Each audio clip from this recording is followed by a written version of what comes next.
When we're not sure of an answer, for example, the fair value to pay for a house, we can often be influenced by a psychological principle called the anchoring effect. Anyone familiar with the principle can use anchoring to their advantage, influencing judgments.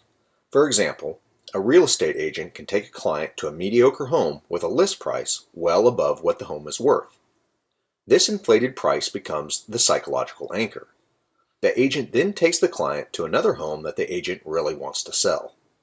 Having been anchored to the price of the first home, this second home seems like a much better deal than the first home. Plenty of psychological experiments have confirmed the effect. One experiment that demonstrated how drastic anchoring can be involved asking two groups of visitors to the San Francisco Exploratorium how high was the tallest redwood tree in recorded history. The only difference between the two groups was the anchor.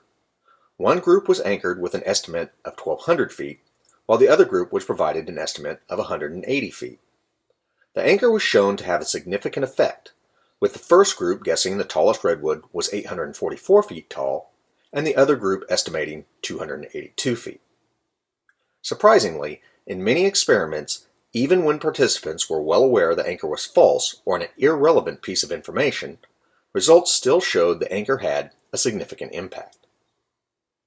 There are two sides to the application of the anchoring effect: using the anchor to your benefit and avoiding the anchor. Using the anchor is pretty straightforward.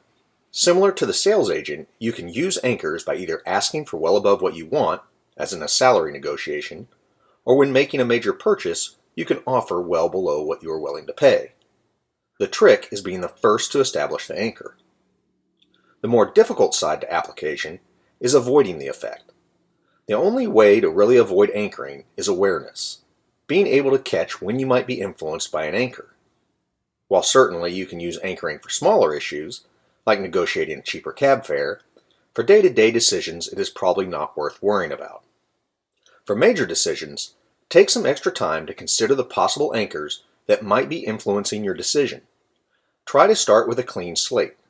Get rid of the anchors and take a fresh look at the problem.